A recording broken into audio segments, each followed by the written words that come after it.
This is how I create my whiteboard animation. I place my dry erase board on a table. Secure it so it doesn't move around as you're drawing. I control my lighting with 2 soft boxes, one on each side. This also diffuses the light that can cause harsh shadows.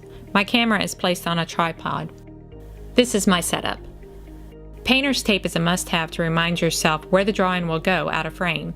It also helps to keep your head out of the frame as well. Very important. Have a plan. This is so you can be more efficient with your time. Have your sketches already drawn out and place it on the side of the whiteboard. It's easier to recreate a sketch than it is to come up with one on the fly while you're filming.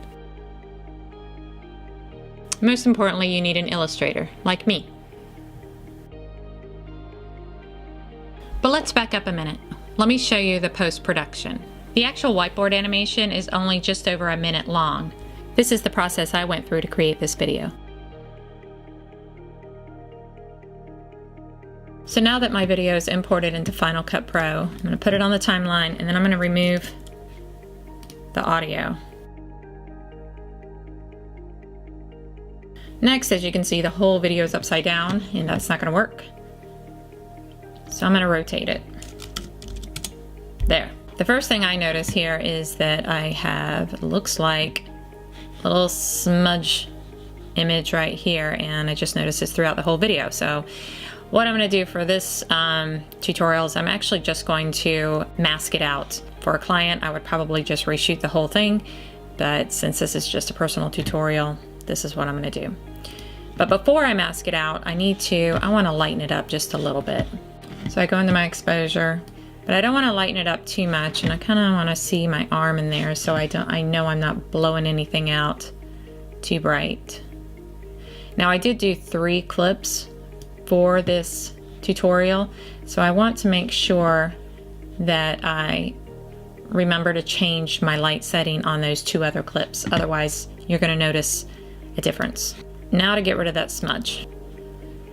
I'm going to export or share as a JPEG, this one frame. I chose this one frame because it doesn't have any shadows over it, doesn't have anything near it, and it's nice and clean. And I'm going to go into Lightroom. Now the reason why I decided not to use Photoshop is in a situation like this, there's a slight gradation in the lighting. Okay, here it is, and here's the smudge. Now this is why I like Adobe Lightroom, not to get into a totally different application, but I can just punch this out in one click. Voila, it's all gone. So I'm going to export it back out. We'll call this Whiteboard, oops, and we're done. So now I'm back in Final Cut. All right, so here it is, my oops. And I'm just going to place it over top the video. Okay, now you see the image is there covering up my entire video. Now to get it to mask, you go into this little guy right here, and I like to use the draw mask. So you click and drag it right on top. It says click to add control panel. So a little bit off, I can see it sticking out. Just lower the opacity so you can actually see what you're doing. There. Bring back the opacity, feather it out a little bit so it's a nice blend. And just like that, the smudge is gone. Now we can continue. So what I need to do now is, obviously this video is way too slow, so let's speed it up. Let's go about 400 times. I'm gonna bring it down to about 500. I'm gonna keep this mask long because I do still have 2 other videos to add to it. I just repeated the same process as I did in the first clip, and then I was done.